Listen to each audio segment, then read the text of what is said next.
Hello, YouTubers and NFL fans everywhere! This is Matt, the NFL Fanatic, here with my Week 1 2016 NFL predictions.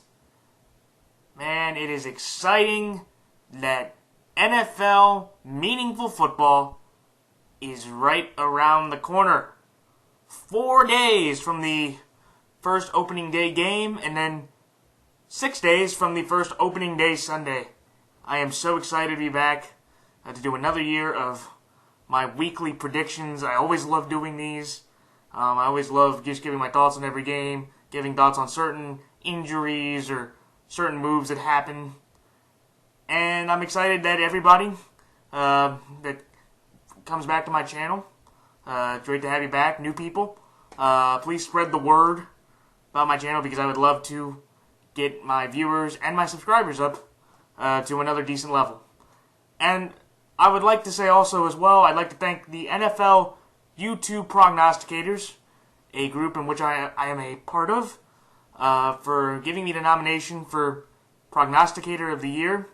I'd like to thank guys like Geo Knows, Hatbox, Billy B, Bridgewater's Finest, Keith Bailey, Half Moon's Picks, Poet Rider, Philadelphia, Logan Schiff, the Wise Guys, and all the other YouTube prognosticators out there that voted, Gavin OC4, for giving me the honor of being Prognosticator of the Year. I truly appreciate that, and I couldn't, do of all my fans, and you guys are just as great at picking NFL games as I am.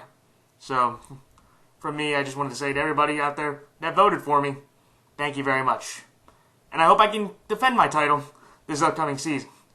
And now, after that, I'd also like to say, before I get into my picks, that, as I've said the last couple of years, that for all the people out there that watch my videos and have any unflattering, negative, or harsh comments about my opinions, about my look, about the way I describe a certain player or scenario, you don't have to watch me.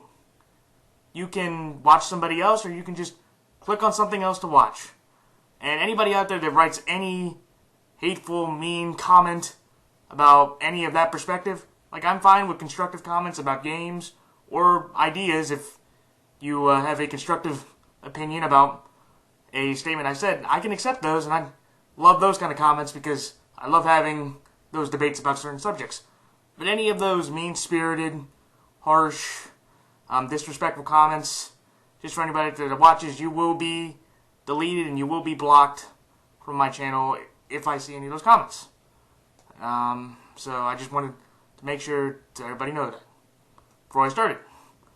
So there's that. Alright, so time for my picks. And so with my picks this year, I have decided to add a wrinkle to all my picks. I found a website that has every game against the spread and the betting odds. So not only am I going to pick the games straight up, but now this year I'm going to pick all 16 games every week against the spread, and I will keep track for all my fans out there, those picks, along with the straight up ones. And in the description, the bold pick will be, or the bold team in the game will be my against the spread pick, and the straight up pick will be the winner, I think, in that perspective at the end, like I have in all my descriptions over the last couple years. With that, here are my Week 1 2016 NFL predictions. Carolina is a 3.5-point favorite at the defending Super Bowl champion Denver Broncos. I am taking Carolina minus 3.5 and also straight up. The next game, the Green Bay Packers are a 4.5-point favorite against the Jacksonville Jaguars. I am taking Green Bay minus 4.5 and also straight up. The Baltimore Ravens are a 3-point favorite hosting the Buffalo Bills. I am taking Baltimore minus 3 and also straight up. The Houston Texans are a 6-point favorite against the Chicago Bears. I am taking Chicago plus 6, but Houston straight up. The Cleveland Browns are 4.5-point underdogs, plus 4.5 against the Philadelphia Eagles. I am taking the Cleveland Browns plus 4.5 and straight up. Let's see here. There we go. The Tampa Bay Buccaneers are going to take on Atlanta at home. Atlanta is a 3-point favorite at home, and I'm going to take Atlanta minus 3 and also straight up. The Oakland Raiders are visiting the New Orleans Saints. The Oakland Raiders are a plus 1 underdog against the New Orleans Saints. I'm going to take Oakland plus 1 and also straight up. The San Diego Chargers are going to the Kansas City Chiefs. The Kansas City Chiefs are 7-point favorites. I'm sorry, let me see. Let's see. San Diego City, they are 7-point favorites. I am taking Kansas City minus 7 and also straight up. Minnesota at Tennessee. Minnesota is a 2.5-point favorite.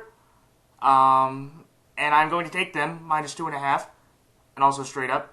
Same thing with Cincinnati, the Cincinnati Bengals going to the New York Jets. The Cincinnati Bengals are a 2.5-point favorite. I am taking Cincinnati minus 2.5 and straight up. And then you go down to the 4 o'clock games. You have Miami going to Seattle. Seattle is a 10.5-point favorite. I am taking Seattle minus 10.5 and also straight up. The Detroit Lions are going to Indianapolis, where Indianapolis is a 4-point favorite. So I'm going to take Indianapolis minus 4.5 and also straight up. The New York Giants are going to the Dallas Cowboys, where that is an even pick'em game. So I'm going to take the New York Giants in that one. And then in the Sunday night game, you have the New England Patriots going to the Arizona Cardinals. Arizona is a 6-point favorite, and I'm going to take Arizona minus 6 and straight up. And then in the Monday night games, you have the Pittsburgh Steelers going to the Washington Redskins. Pittsburgh is a 3-point favorite, so I'm going to take Pittsburgh minus 3 and straight up. And then finally, you have the LA Rams, first game for LA since December 24th, 1994, going to the San Francisco 49ers. The LA Rams are 2.5-point favorites, so I'm going to take the LA Rams minus 2.5 and straight up. So, and again, if anybody is confused, I will put all the picks in my description, so that will help describe that better. Alright, time for my thoughts on each game. The first game of the year, you have the Super Bowl rematch. First time since 1970, since the merger, that the two teams that played in the Super Bowl will play the opening game the following year. And boy, has it been an amazing season for both teams. The Carolina Panthers, a lot of their secondary has basically been depleted. Josh Norman signed a 5-year, $75 million deal with the Washington Redskins. Charles Tillman retired. Cortland Finnegan moved on to the New Orleans Saints. They lost a couple other guys in their secondary. They have the interesting aspect of the whole Cam Newton fiasco with his whole press conference issue and then all the things that's gone on since then. Even though he's tried to improve his image by doing the one show on Nickelodeon called All In with Cam Newton. That's a very nice thing for him to do, and that gives a positive look for him. And for the Denver Broncos, the same kind of crazy offseason has had the same effect. The Denver Broncos, of course, had Peyton Manning retire after a stellar 19-year career, and then they had Brock Osweiler sign a 4-year, $72 million deal with the Houston Texans. And over this preseason, they've had a tremendously awkward battle at quarterback between Mark Sanchez, Paxton Lynch, and Trevor Siemian. The quarterback that won that competition is Trevor Siemian, who was only the third starting quarterback from Northwestern University to start a game. The only other quarterbacks that did that was Randy Dean back in 1978 and Hall of Famer Otto Graham from the Cleveland Browns back in the 1950s. And when I look at this game, I'm taking Carolina just because I feel that their secondary, they are going to have a bit of a challenge. They've added guys such as James Bradbury and Darryl Worley, and you have Bené Benwickery and Robert McClain, all kind of helping out the corners in that secondary. So when you have Demaryius Thomas and Emmanuel Sanders, that'll be a tough matchup. But Trevor's going up against a phenomenal front seven, one of the best in the league, not maybe the best in the league. And I just think it's too much pressure for him to go up against this Carolina team. They're motivated. I know Cam Newton said this is not a rematch of those two teams, because obviously both those teams have gone some significant transformations from the Super Bowl. But I just feel that Cam Newton, he's going to, come out there with a good amount of, blood in his eyes, and he's going to want to prove to the Broncos that they're not going to be as good as they were last year. And Trevor Siemian may have been a really bad option to go with, and you might have wanted to go with Paxton Lynch, the rookie, if you were going to get rid of Sanchez. Even though the Broncos have won 4 straight opening weekend games, looking at these two teams, running games, kind of C.J. Anderson or Stewart, I'll take Stewart. Wide receivers, Kelvin Benjamin is coming back for them, which is significant. And, that'll help Cam's offense tremendously. But at the end of the day, I got to take Cam Newton in Denver. He's motivated. And I just think he'll be able to make a lot more plays. And Siemian won't, live up to that pressure. And he's going to have a lot of detractors come at him and go, well, let's see how long the Paxton Lynch clock will have to go on. So that's why I'm going to take the Carolina Panthers to beat the Denver Broncos. The Green Bay Packers and the Jacksonville Jaguars. The Green Bay Packers are getting a significant boost back with Jordy Nelson, who last year horrifically, unfortunately, suffered a non-contact ACL injury that knocked him out of the 2015 season. The last year that he was on the field, he had 1,519 yards with 13 touchdowns. That will tremendously benefit Aaron Rodgers, who had a down year by his standards. I believe he threw 31 touchdowns and 9 interceptions, and he completed about 61% of his passes. And that's kind of amazing how Aaron Rodgers is, that we're considering that a down year. When I look at the Packers, they added Jared Cook. Not bad, but it's not like a big, addition. He'll fit his role there. They cut Josh Sitton just the other day. Kind of surprised about it. He was a decent guard. Clay Matthews and Julius Peppers will be able to play this game since they were both cleared from the NFL Al Jazeera report, along with James Harrison. Mike Neal, I don't know how he's going to do. But, so there's that good addition. And Eddie Lacy has dropped a pretty good significant amount of weight, and he looks really sharp, and I think he will have a good bounce-back year for this team to bring balance to this team. But then when you look at the Jacksonville Jaguars, they've added a lot of young talent on that defense and a lot of good talent that this defense can maybe finally improve from the bottoms of the NFL in defense, adding guys such as Malik Jackson, the Denver Broncos, adding Deshaun Gibson, adding Prince Nakamura. They're getting Dante Fowler back, who tore his ACL from the first day in training camp. They drafted Myles Jack. They drafted Jalen Ramsey. They have Cedric Marks. They have a loaded defense of a lot of young talent that is very hungry to prove that this Jacksonville team is moving in the right direction.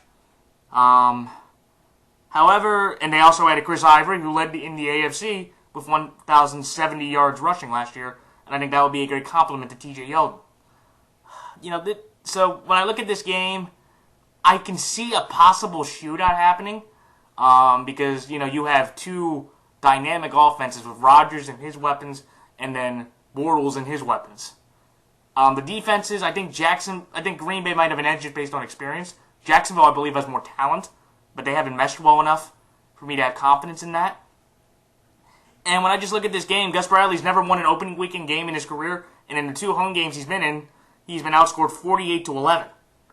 And I do not think that will happen against the Green Bay Packers. I do think they will give them a run, but I think at the end of the day, when you look at the Green Bay team, they have the more competent quarterback, they have the more experienced defense, and I just feel that Jacksonville against this team, they're going to have kind of the same feeling that they had going into the late end of last year, where they can put up a fight and they can score points, but at the end of the day, just their defense will give up one play, or there will be one early miscommunication that will cost the Jaguars this game.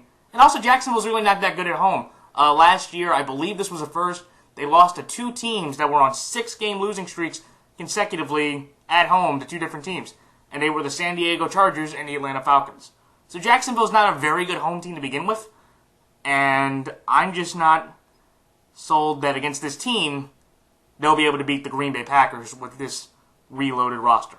And they're also getting guys back like Ty Montgomery, who will be something, I will say, this year. So that's why I'm taking the Green Bay Packers to beat the Jacksonville Jaguars. The Bills at the Ravens.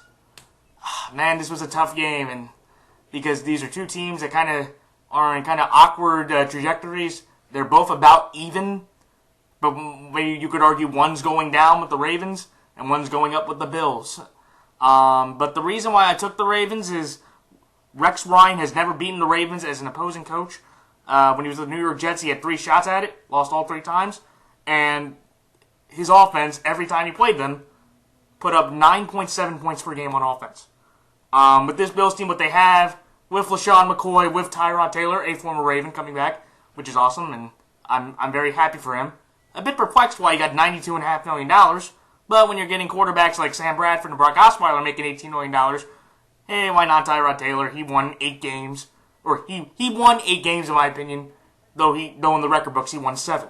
But, you know, I think his team will score more than 9 points. I just think with what their defense has gone through, Shaq Loss is on the pup. They cut Corey Bierman and another linebacker that they thought were going to be, or Manny Lawson. They lost Reggie Ragland to an ACL tear. The corners aren't bad, but the secondary really didn't improve. They had the issue with Carlos Williams, who they cut for weight, and he was suspended for the first 4 games anyway.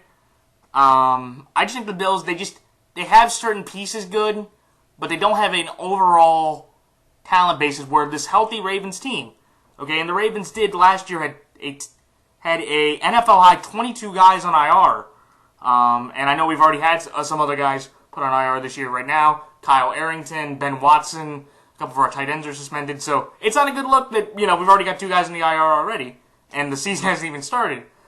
I just feel like we're not going to go through that many injuries, and if Perryman, Wallace, and Smith can all go out there, I think that's a better trio than of Watkins, Goodwin, and Woods. And I just think, again, the Ravens are a pretty decent home team, and I think how we are motivated to show that last year was more of a anomaly than a trend. I think the Ravens, will pull this victory out in a close game. I wouldn't be surprised if the Bills won, just because, of kind of how Tyrod is, he's a much harder mobile threat to work with, and he's got a cannon of an arm. And our secondary, even though it's somewhat improved, our corners maybe aren't the best. But I'll take the Ravens here. You can accuse me of being a homer. I just think that we have enough talent, enough experience going up against Rex, that we know what Rex likes to do, and that we have just the home field advantage, which a 3-point spread usually indicates, and I will take that home field advantage to get a positive upswing for the year than unlike last year when we lost Terrell Suggs to a second Achilles in Denver. So that's why I'm taking the Baltimore Ravens to beat the Buffalo Bills. Okay, Chicago at Houston. This game, again, so with the spread, I'm going to take Chicago +6 because I do believe that Chicago, they have a talented enough team against this Houston squad that I think if Jay Cutler can play a decent game, that's a big mouthful to say, I think they can make this a 5 3-point game because you have Alshon Jeffrey and Kevin White, who will be making his NFL debut this Sunday. Last year, he had an ankle injury, which knocked out his entire rookie year. I think with those 2 wide receivers, that'll be a hard matchup because even though Houston has DeAndre Hopkins, you have Will Fuller, Braxton Miller, Jalen Strong. I don't think they can provide, or I don't think those guys, maybe combine those 3. But they're all not going to make that big of an impact individually that Kevin White could individually.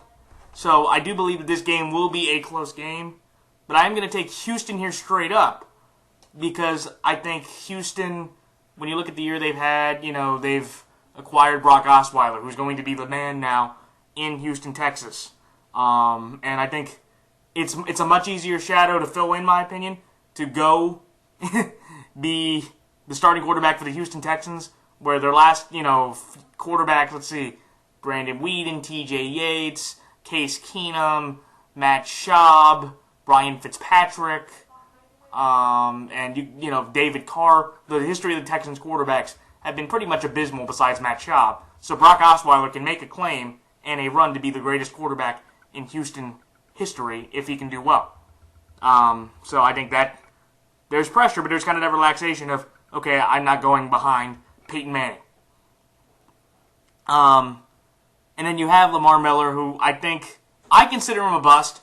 I'm going to know what you guys think. Do you guys think Lamar Miller is a bust? Again, I understand that maybe they didn't utilize him enough in Miami, but the numbers that he put up are not first-round pick level numbers that I would say, and he's been in the league for 4 years, so I would say that that's the issue, or that is a bust in my opinion. So, and also here's another good stat that I'm going to go for Houston straight up. Houston has never lost to the Chicago Bears. They played them 3 times. They are 3-0 all time. And also, Houston's won 5 of their last 6 opening games, and 4 of those 5 have been at home. So, when I look at this game, I think it's, 2, loaded defenses. I think Houston's defense is a little bit better, especially if they get J.J. Watt back, who's doing, J.J. Watt-type things by coming back from a significant back surgery only after about 4, 5, 6 weeks. You do have Jadeveon Clowney, you do have Cushing, you do have Merciless, you do have Joseph and Kevin Johnson and Hall and all those guys in Houston. Where Chicago, they did improve their offensive line. Like I said earlier, they signed Josh Sitton from the Green Bay Packers, and they also gave Kyle Long a $40 million extension. Well deserved, in my opinion, for his production at the offensive guard. But I think Houston, Cutler and them will give the Texans a little bit of a run. I think their defense will. But I think Jay Cutler will make one more mistake, and just Jeremy Langford will have one less yard on rushing. That will be the difference in the game. So, and that will give Houston the victory straight up. So again, I am taking Chicago +6. I do think it will be a closer score than that, but I am taking Houston straight up just because I believe Cutler will make one more mistake, Langford will get one less yard, and Houston will be able to get another victory and go to 4-0 all-time against the Chicago Bears. Cleveland and Philadelphia. Boy, has this game changed a lot. Cleveland, or Philadelphia, they traded their starting quarterback Sam Bradford to the Minnesota Vikings for a first-round pick in 2017 and a fourth-round pick in 2018. That is conditional. And now, just today, they have announced that Carson Wentz has going to be the starting quarterback for the Philadelphia Eagles. He will be the first rookie and first-round quarterback to start a game for the Philadelphia Eagles since quarterback John Reeves in 1972 to start. So that is how rare it is for Philadelphia to give a rookie quarterback this start. And you look at Cleveland, with what they've been going through, they've basically, this year, with Hugh Jackson, who I have faith in, but basically they're mailing it in this year, I believe, just a lot of the moves they made. They traded Barkevious Mingo for a fifth-round pick to the New England Patriots. They traded Andy Lee to the Carolina Panthers. They traded Justin Gilbert for a sixth-round pick to the Pittsburgh Steelers. They're basically just kind of looking at their expensive talent and just trying to move space and clear room. But with what Philadelphia has been doing, they've been essentially doing the same thing. They, from the Chip Kelly era, DeMarco Murray traded to the Tennessee Titans for a fourth-round pick. Byron Maxwell and Kiko Alonso traded to the Miami Dolphins. They just traded Sam Bradford. So all the moves that Chip Kelly made, these big impactful moves, they basically were, taken out of as well. So they're essentially in a position where they're trying to set up a team that's not going to do very well. But I think the difference for me in this game, the reason why I'm going to take Cleveland +4.5 is the fact that they're starting Carson Wentz. Carson Wentz, who, this is a great opportunity for him to just gain experience and, gain confidence and see what can happen from the beginning, has not played in the preseason except one game. He's had a couple hairline rib fractures that's affected his ability to be on the field. And for the last time I heard is that, I guess his ribs have healed up now, so they know that he can start Sunday, but he really hadn't had enough preseason experience for me to have confidence in. Where Robert Griffin III, he is going into, he will be the 25th starting quarterback for the Cleveland Browns since 1999. And this is his big opportunity. This is his first game since, I believe, mid 2014. Or late 2014. And again, he's, got some decent talent. He's got Coleman. He's got Terrell Pryor on that roster. He does have Carl Owen Johnson, and he has a decent offensive line behind him with guys like Cameron Irving, Joe Thomas, Gary Barnidge at tight end, and a defense that has some decent pieces. But I'm going to take the Browns here just because I think that Philadelphia, Carson Wentz is going to struggle. I think, this is his first game at home. He hasn't had any preseason experience. And I think with this move, putting Carson in there, that was the biggest difference for him, giving Cleveland this win. Because before I heard that, I actually was going to take Philadelphia to win because I thought they were going to start Chase Daniel, who in 2 starts with the Kansas City Chiefs was not bad. But with a rookie quarterback not having any more experience than about a half in a preseason, and he's just been practicing ever since then, going up against the Cleveland Brown team that's had its flashes, not many, but enough to convince me to say that Cleveland should be able to win this game, and they will break their streak since they've been in. Cleveland has lost 11 straight opening weekend games. I think this weekend, with kind of how both teams are, Cleveland will end that streak and finally win their first opening game since 2004. It's going to be, an interesting game. Probably this one and the Niners and Rams games are going to be the 2 ones that probably are the most cringeworthy, or the ones of just non-potential or just awkwardness. But I'm going to take Cleveland here just because I believe that they just have a little bit more of a loaded squad, and I'm going to trust RG3 this 1 week against Carson Wentz, who hasn't had that much play time except 1 half in preseason, to struggle a good amount for the Browns to win. So that's why I'm taking the Cleveland Browns to beat the Philadelphia Eagles. Tampa Bay and Atlanta. This one is a toss-up one. Both these teams are trying to improve from their years before. Atlanta was about 7-9, 8-8, and Tampa was about 6-10. So they were about the same level. And when I look at these two teams, Atlanta, they acquired guys like Mohamed Sanu. They acquired Alex Mack. They acquired Dwight Freeney. So they acquired some decent veterans or young guys that are getting bigger opportunities. And when you look at Tampa Bay, they've acquired in the draft, they acquired Vernon Hargreaves. They acquired Noah Spence. And they also acquired the kicker in the second round, Roberto Aguayo from Florida State. Jameis Winston's kicker back in college. And both these teams kind of have similar, receiver perspective, running games are about similar. You could argue Coleman and Freeman and Martin on his own are about even. I don't think Devontae Freeman's going to have nearly as big a year because I do believe that they're going to add more to Telvin Coleman's plate. And when I look at this game, it was a 3-point spread, and I think I'm going to take the home team here with Atlanta just because I just believe that they have a little bit more behind them. And I'm just with Tampa, not sold. Look, Atlanta's angry. And this has been an odd season series for these two division rivals over the last 5 years. Since 2011, Tampa Bay has swept Atlanta, which was last year. And then 2 years ago, Atlanta swept Tampa Bay. And then in those other 3 years, it's been a split. So over the last 5 years, they've been even. And with these two squads, you can argue that they're essentially even right now. Decent defenses with okay pieces in certain areas, great pieces in other areas, and two, phenomenal passing offenses with good running backs to very good running backs in their backfields. So when I look at these two teams, I'm going to take Atlanta just because Matt Ryan's a better home quarterback than road quarterback. And I think that with Atlanta, with having Julio Jones, he'll make more of an impact than I believe Mike Evans is. Who, I believe will have a bounce back year. He had a down year last year with a lot of the drops. I don't think he'll drop the ball nearly as often. But I do believe that just the two of them, and I think Sanu, he'll be an interesting receiver and gadget player for them.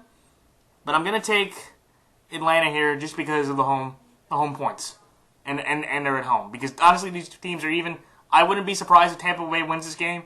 I think, Ryan, he's had his struggles last year. He choked a lot of games at home last year.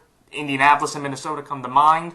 But I think with the win in Atlanta, had over Carolina at home. That might give them some confidence against the division rival. And even though, actually, that wouldn't make sense because I believe they lost to New Orleans the week after. So scratch that. I'm just going to take Atlanta because I feel that they have just a little bit more talent and a little bit more experience than the youth at Tampa, and I usually tend to lean towards experience over youth. So that's why I'm taking Atlanta to beat Tampa Bay. Minnesota at Tennessee. Boy, has this game been, again, just like Philadelphia and Cleveland, this game became a lot more interesting because of what happened. First off, I do want to wish my prayers to Teddy Bridgewater. That was a horrific injury that he suffered, a non-contact complete tear of the ACL along with a dislocated knee. I am praying for you to get better soon and a very quick recovery. The one thing I didn't understand what the Minnesota Vikings did was trading for Sam Bradford. I am not a Sam Bradford fan at all. I think he's been one of the most overhyped and most over-excused quarterbacks in NFL history. And I just think, again, like Teddy Bridgewater was a better quarterback than Sam Bradford. Sam Bradford, his career high in wins is 7. Okay? And again, were those all his fault? No.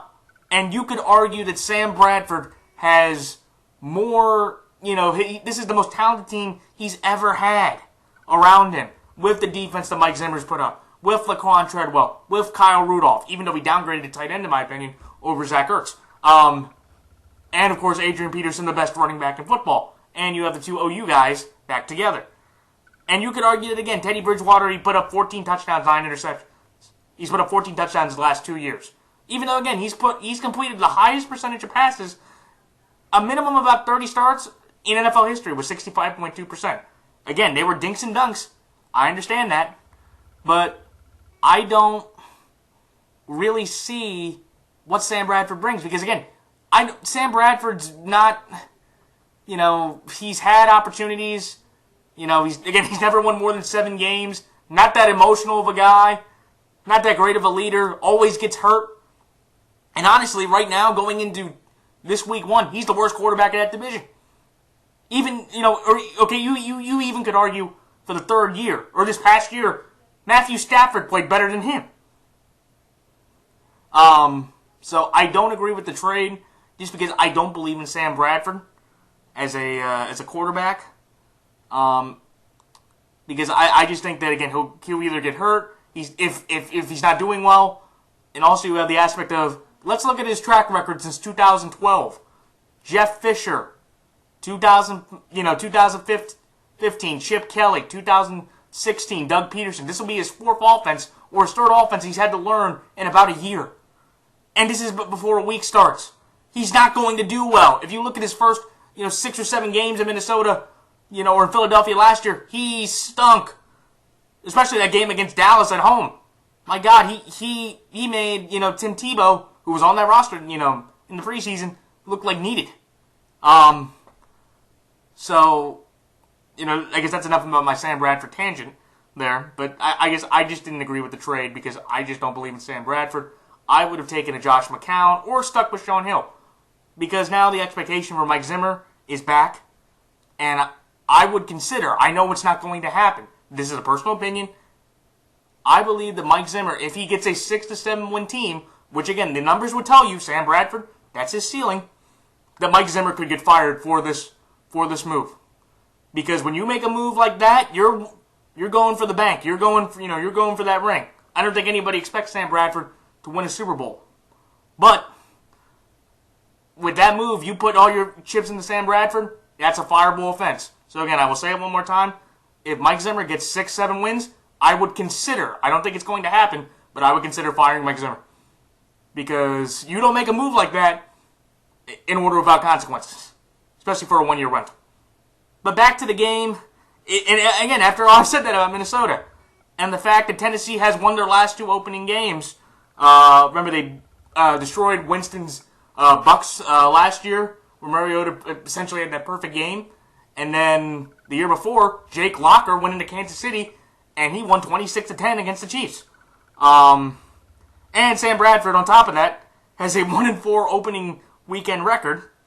I'm going to take the Vikings here, just because I think the talent around them and what Tennessee has around them is about, I think the difference, and I think talent was the reason why I'm taking the Vikings. I know Tennessee, they acquired DeMarco Murray, they drafted Derrick Henry, but also at the same time, they let Justin Hunter and Dorial Green-Beckham go. I know that they do have Kendall Wright, who's been a bust himself, and they do have Tajay Sharp, a fifth-round pick out of UMass that's been very impressive in the preseason, and Rashard Matthews they acquired from Miami. I just think Minnesota, they have a little bit of a better core of receivers with guys like, Diggs and Treadwell, who I'm a bigger fan of.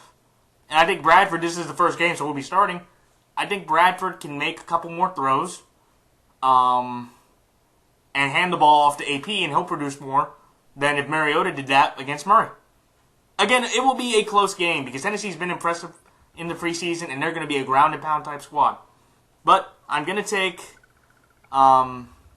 Minnesota after all that Bradford bash, because I just look at Minnesota, they have just more talent around them that the styles in which they play, Minnesota can have more advantages and produce more with style against Tennessee's, because I believe they want to play in similar styles. So that's why I'm going to take the Minnesota Vikings to beat the Tennessee Titans. The Bengals over the Jets. Andy Dalton, this has been an interesting thing I found out. Andy Dalton has never started a home game during the opening weekend. He's been on the road 5 straight years. He is 3-2 on the road. So I think that was a little bit interesting stat I found out about that. And with the Jets have won 4 of the last 5 home games. And Ryan Fitzpatrick on opening day, he started 6 games on opening day, 4-2. Not bad. But with that being said, I'm going to take the Bengals here. And I know they lost, AJ Green. They lost Marvin Jones. They lost Mohamed Sanu. They lost Reggie Nelson, who went to the Raiders. They had William Jackson, their starting corner, go down with an injury. And he's basically out for most of the year. They have Vontaze Burfict, who's not going to be there, serving his first game of a 3-game suspension. And other, Bengal, factors. And also, again, they are going to New York, where, like I said, the Jets have won 4 of the last 5 home games on opening weekend. I just think with Ryan Fitzpatrick and the Jets, they added Matt Forte, Fitzpatrick, this is a pressure moment because Ryan Fitzpatrick knows that his NFL life is on the line here this year. To me, I just think Fitzpatrick, in these situations, I'm going to go back to Buffalo. When he got that 5-year deal for $40 million, he tanked it after that. And I guess I know it's not as much money, so the pressure of the money's not, or the money overall really isn't there. But the fact that he knows that this is his probably last stop in the NFL for a starting quarterback, I think he's just going to cave a little bit under that pressure. I think the Bengals, they have Dunlap, they have Atkins, they have a good enough defense that they can get after Fitzpatrick. And Andy Dalton was having a banner year before he got hurt. And Tyler Boyd, I'm a big fan of. I like Tyler Boyd. I think he'll make some plays. The tight ends, both, that's essentially a wash there because Tyler Eifert going to be out, and they just cut Jason Morrow. So the tight ends are really going to be non-existent, or nobody really knows them. The offensive lines, you have Mangold, you have Clady for the Jets, you do have Whitworth for the Andrew Whitworth for the Bengals. So you have decent offensive lines. I would give probably the Bengals a little bit of edge at that area, but not much. And I just think with how the Bengals are consistent, knowing that, every year this is what they do, I think that they know how to play this opening game a lot easier with this expectation compared to the Jets. Because people are, thinking the Jets, can win this game. And for most opening weekends over the last few years, that hasn't been the case. So I think with that expectation and Ryan Fitzpatrick being there, I hope Ryan Fitzpatrick, can put up a, good show.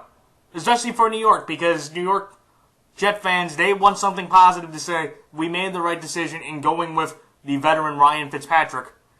But I think at the end of the day, with Dalton and his experience in this situation, with the consistency on his mind, or with the consistency that he's had as a quarterback throughout his career, that will prove to be an edge psychologically that I don't think Fitzpatrick will in order for the Bengals to win this game. I think it'll be an entertaining game. Both these teams, similar makeups, similar kind of mindsets, similar fan bases. But I'm going to take the Bengals here just because I'm going to trust Dalton in that running game with youth a little bit more than the Jets with their experience. And even though I said earlier, I tend to like experience more than more than youth. That's tend to most of the time. In this case, I'm going to go with the youth over the veteran experience of the Jets. So I'm going to take the Bengals over the Jets. The Raiders in New Orleans. To me, this is a fun game. The Oakland Raiders are going to be a possible wild card team and possibly win the AFC West. That's how much confidence I have in the Raiders. They added a lot of great talent. They added, Reggie Nelson from the Bengals. They added Sean Smith from the Kansas City Chiefs. They added Kelechi Osemele from my Ravens. They added Bruce Irvin from the Seahawks. They added Carl Joseph. They drafted him. They do have Mario Edwards, even though I believe he's going to be on the PUP to start the year. Let's see. Even though Charles Woodson retired, that's why they have Joseph. Even though Justin Tuck retired, they have Khalil Mack. This Raiders team has a lot of talented young defenses that will be extremely effective. And also you have Carr, you have Cooper. I'm still not sold on Murray and Warford. Tight end and running back is really still shaky for me with those guys. But I'm going to take Oakland here because I look at New Orleans and they're going on the opposite end of, they're kind of like the Jets, or kind of like they're getting the over-the-hill game. If you look at the New Orleans additions for most of this year, they added Paul Kruger, James Laurinaitis, Nick Fairley, Roman Harper, Cortland Finnegan, John Kuhn. A couple of those moves are decent. I like Laurinaitis. He's always been good. Roman Harper's been around the team, but now he's like 33, 34. Cortland Finnegan, same thing. And then you have John Kuhn, not a bad fullback. But they really didn't, I know why they went defense, because again, their defense was the worst in the league last year. But I just look at the New Orleans defense and I'm going, if these guys were like all 5 or 6 years younger, or a few years younger, you might have something. Now, I don't know. These are just a bunch of old guys going into Dennis Allen's defense. And Dennis Allen really has proven to be a great defensive coordinator. He had kind of 1 year in Denver, which got him a job in Oakland, but that's it. So when I look at the Saints defense, I just think they're just a bunch of, old grizzled vets that are getting paychecks. The only one that I probably like is Laurinaitis, who's still pretty young. But I'm going to take Oakland here just because I think this Oakland team, who's lost 12 of their last 13 week 1 games, including 5 straight. The last time they won a week 1 game was 2011 when they beat Denver on the road. I just think Oakland has a great combination of youth and experience with Derek Carr and this offense, with this offensive line, with the defense, that New Orleans just doesn't have the depth to really compete with.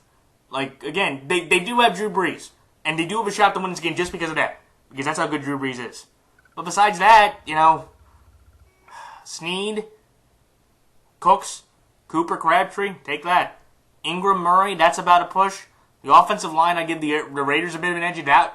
The defense, they got a lot more, veteran playmakers that are doing better that will contribute, and young defensive playmakers that will contribute compared to New Orleans, who, again, essentially besides Cam Jordan, they don't really have a playmaker that's in their prime that can make a significant impact without help. Okay, maybe besides Laurinaitis. I got to keep giving James Laurinaitis a bit of a pass for that, or credit for that, for signing with New Orleans. But that's why I'm going to take the Raiders to win this game. I just feel like the Oakland Raiders defense and team is a better combination of youth and experience, where the Saints are essentially becoming the over-the-hill game, especially on defense. So that's why I'm going to take the Oakland Raiders to beat the New Orleans Saints. Kansas City over San Diego. Kansas City, for the first time since 91 and 92 and 92 and 93, have swept the San Diego Chargers in back-to-back years. So 91-92 and 92-93. And I just look at these two teams and say Kansas City as a roster that is ready to win right now. San Diego, they are trying to rebuild, or they're trying to move forward. Like, you look at Kansas City, even though Jamal Charles may not play this game, I do think Charkandrick West and Spencer Ware, and somebody told me that Spencer Ware will start this week over West, but I would not be surprised if Strickandrick's in the game for like goal line situations or power situations. Those two are going to be effective enough against the Charger defense, which was pretty horrible against the run. And the last time they were in Kansas City, the San Diego Chargers put up only 3 points. I think with Keenan Allen back and Travis Benjamin and Antonio and Melvin, they'll put up more than 3 points. I just think that Kansas City just has a better overall team and feeling with their squad, where San Diego, they're coming off a 4-12 season, and the additions they really made, they added Casey Hayward, they added a veteran, Brandon Mebane. He could somewhat contribute. Joey Bosa's, just signed his rookie deal after having the longest holdout since the new CBA was put in. I don't think he'll contribute as much as they would like, just because of the time they need. And I just think Kansas City, just across the board besides wide receiver, I'll put it that way, across the board has more depth and talent at positions than what San Diego has. And I think with them being at home, that's enough confidence for me to say that Kansas City will win this game over the San Diego Chargers. So that's why I'm taking the Chiefs to beat the Chargers. Seattle over Miami. I will say this, is that this was a 10.5 point spread. I felt like maybe I should have gone Seattle or Miami plus 10.5 because double digits, always something you always want to be careful with. But I think Seattle, they have a lot of youth on their, they're in a great spot this year. Seattle, for the first time in 2 years, can just be the Seattle Seahawks. Not the two-time NFC champion, two-time Super Bowl appearing Seattle Seahawks. That adds a lot more pressure. Even though Miami, they've won three straight Week 1 games. I think going into Seattle, which is a nut house for anybody to go into, it's going to be extremely hard, especially with the talent they have at wide receiver. You look at Jarvis Landry, you look at, Kenny Stills, Devontae Parker, them going up against Simon, who the Seahawks are really high on, and Sherman. I think that's going to be a very hard matchup to go against. The running games, you have Arian Foster and Jay Ajayi going up against Thomas Rawls and Christian Michael. I like Rawls and Michael in that perspective. And also Russell Wilson, the playmaker that he is. I hope his offensive line protects him a bit better, because I saw the one game against the Vikings where they just, destroyed him, even though some of that was his fault too, because he couldn't really hold on to the ball. But I am just going to take Seattle here because basically at every position that I can think of, they have an edge or a better scheme to build.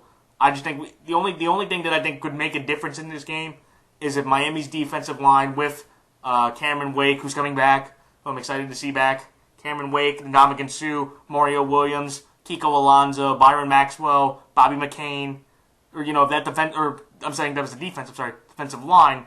If that defensive line can get a significant amount of push into the Seahawks' face, then the Dolphins can, maybe give Seattle a little bit of run for their money. That's where Russell Wilson's mobility comes in, and he just can make more plays with his feet and his arm than Ryan Tannehill can. I think this game, it should be one-sided just because the confidence of what Seattle has and with the talent they have compared to Miami. And even though I do wish Adam Gase luck, this is a big challenge to take Ryan Tannehill and the $96 million you paid him and turn him into something decent. We'll see what happens. But I'm going to take the Seattle Seahawks to beat the Miami Dolphins because of those reasons. Detroit and Indy, Detroit, they've had kind of a topsy-turvy year themselves. Calvin Johnson retired, and thus 45% of Matthew Stafford's total offense in his career is gone. And they've replaced him, of course, with Golden Tate, who now becomes the number 1. And they acquired Marvin Jones from the Bengals to be the number 2. Eric Ebron's been dealing with an injury. What a surprise. That's been his career, essentially. And they re-signed Darius Slay to a 4-year extension. Deserved. Maybe a little bit overpaid, but he deserved an extension. They're getting DeAndre Levy back. They let go of Stephen Tulloch, who's now on the Eagles. And this Detroit team just kind of feels like an awkward place of, what are we going to do without Calvin? And without Calvin, I don't see them moving that far because I don't think that Golden Tate or Marvin Jones provide nearly the kind of matchup nightmare or resume to give Seattle, or to give opponents nightmares. Where I look at Indy, this is the third time in a 15-16 season the Colts are entering the year as the defending AFC South champions, so that's weird. And I just think of Indy, with some of the moves they've made, they cut guys like Nate Irving, they signed Antonio Cromartie because Vontae Davis isn't going to be around. And I just think Andrew Luck, I know it's going to be odd, I think Andrew Luck's going to have a bounce-back year. I think Andrew Luck, if the turnover's still going to be an issue. That's something that, you're going to want to watch to see. But I think he'll put up more yards and he'll make more plays, especially against this Lions team where I think the Indy defense doesn't have to worry as much about the offense because Calvin's not there. And thus I think they can get more pressure. They can be a little bit more freely used to the blitz. And I think that'll be the difference in the game for the Colts to win this game. And also they're at home. And I think Detroit, in Detroit and Indy's usually had their number most of the time. And with kind of the squads they have now, I think Indy will once again have Detroit's number. So that's why I'm taking the Colts to beat the Lions.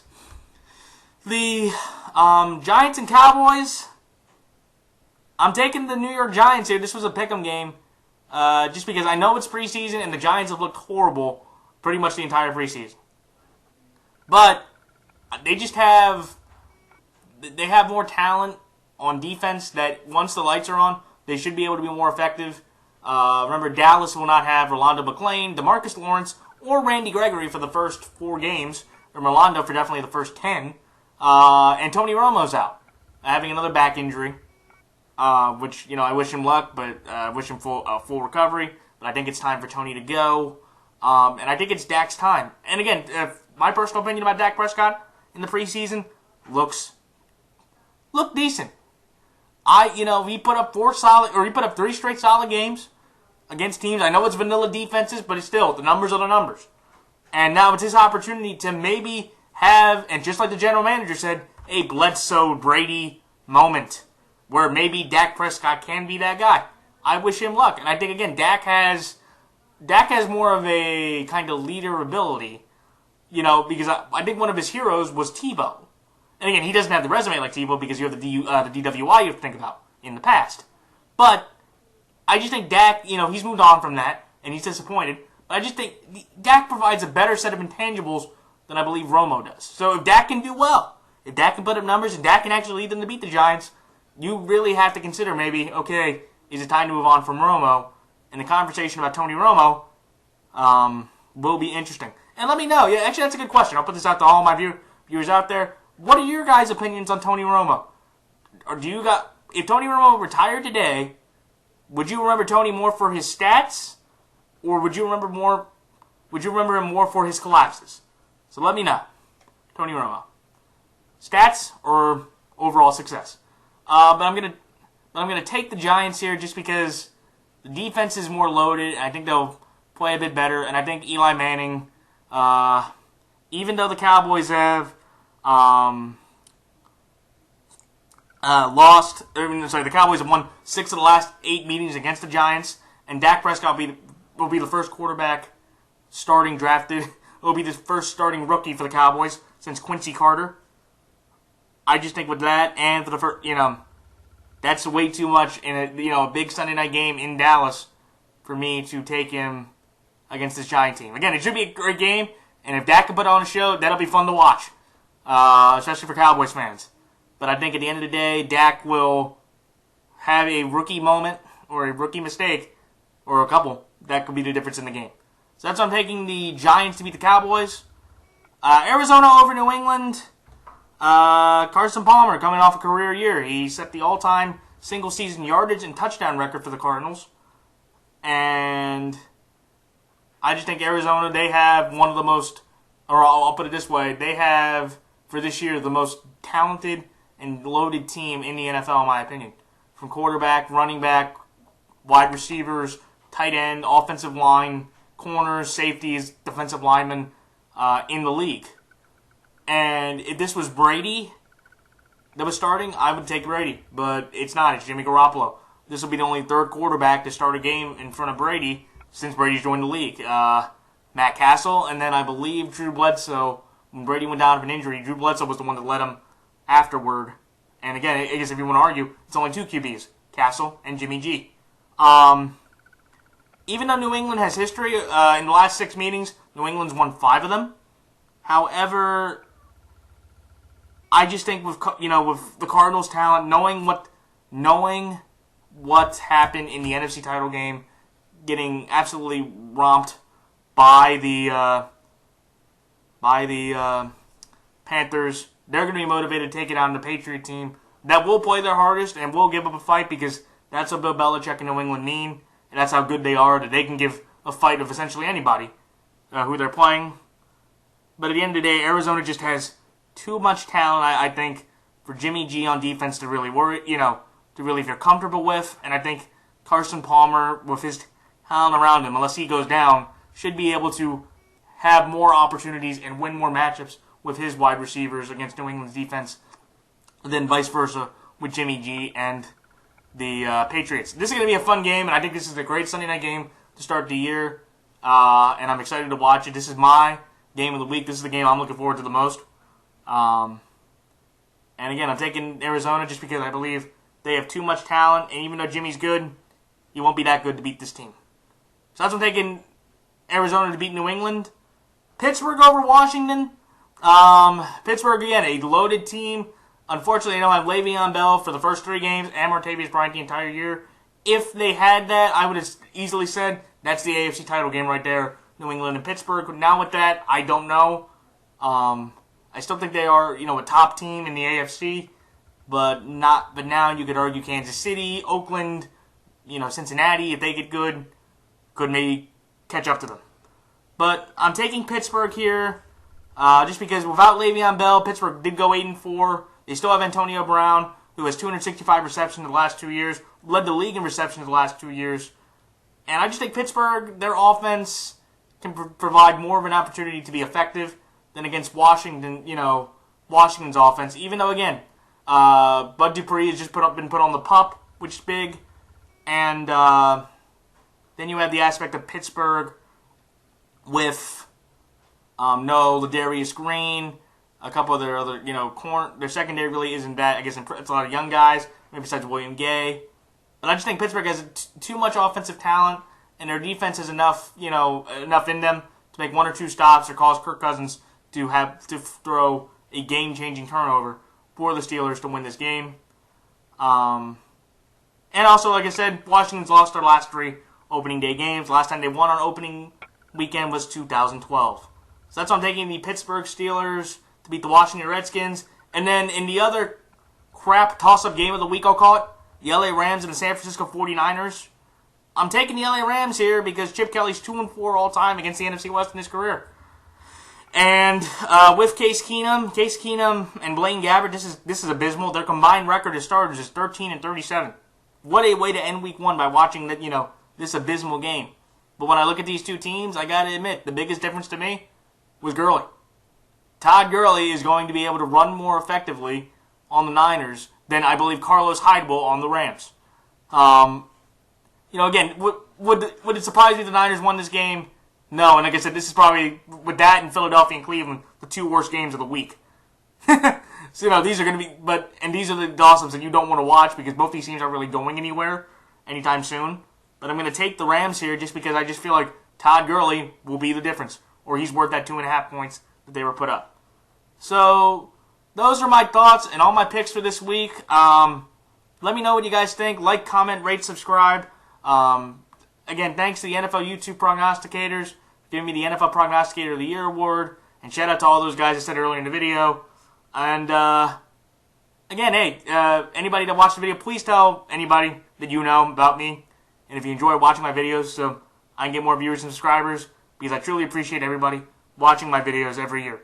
So, best of luck to all the teams, players, coaches, fantasy players, and fellow YouTube prognosticators. And I will see you guys next week. Till then, this is Matt the NFL Fanatic signing off. Till then, so long.